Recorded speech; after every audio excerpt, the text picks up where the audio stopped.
ഈജിപ്തിൽ 1928 നിലവിൽ വന്ന ഒരു സംഘടനയുണ്ട്, മുസ്ലിം ബ്രദർഹുഡ്. അത് മുന്നോട്ട് വെച്ച ആശയം ഇസ്ലാം എന്ന് പറയുന്നത് മറ്റു മതങ്ങളെപ്പോലുള്ള മതമല്ല. അതിന് അതിൻ്റെതായ ഒരു രാഷ്ട്രീയ കാഴ്ചപ്പാടുണ്ട്, അതിന് അതിൻ്റെതായ ഒരു രാഷ്ട്രീയ വ്യവസ്ഥയുണ്ട്, അതിന് അതിൻ്റെതായ ഒരു രാഷ്ട്രസങ്കല്പമുണ്ട്. ആ രാഷ്ട്രസങ്കല്പം എന്താണ് എന്ന് ചോദിച്ചാൽ അത് ഇസ്ലാമിക സ്റ്റേറ്റ്, ഇസ്ലാമിക രാഷ്ട്രം എന്ന സങ്കല്പമാണ്.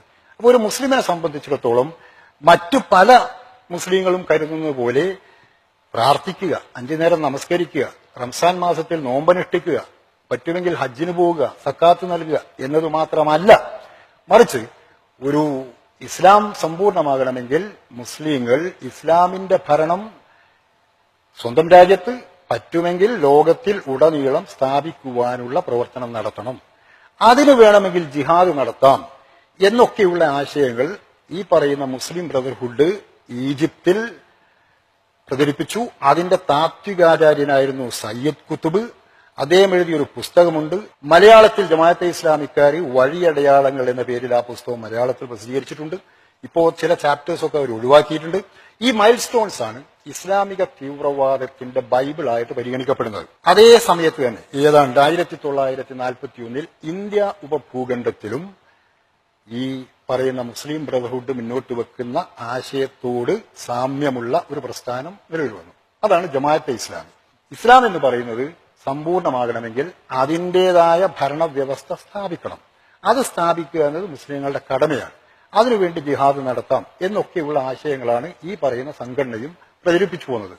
മാത്രവുമല്ല, ജമാഅത്തെ ഇസ്ലാമിയുടെ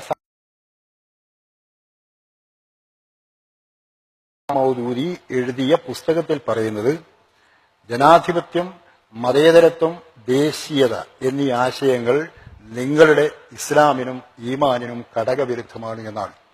എന്നുവെച്ചാൽ മതനിരപേക്ഷത പാടില്ല, മതവും രാഷ്ട്രീയവും രണ്ടാണ് എന്ന കാഴ്ചപ്പാട് പാടില്ല, ജനാധിപത്യം പാടില്ല. കാരണം ജനാധിപത്യത്തിൽ പരമാധികാരം ജനങ്ങൾക്കാണ് നൽകുന്നത്.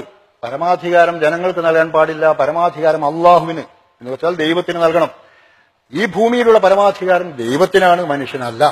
അതുകൊണ്ട് ജനാധിപത്യം എന്ന ആശയം പാടില്ല, ദേശീയത പാടില്ല, ദേശീയ വികാരം പാടില്ല. കാരണം മുസ്ലിങ്ങളെ സംബന്ധിച്ചിടത്തോളം അവരുടെ ഇസ്ലാം എന്ന് പറയുന്നത് ഏതെങ്കിലും ഒരു ദേശത്തിന്റെ പ്രത്യേക അതിർത്തിക്കുള്ളിൽ ഒതുങ്ങേണ്ട സാധനമല്ല.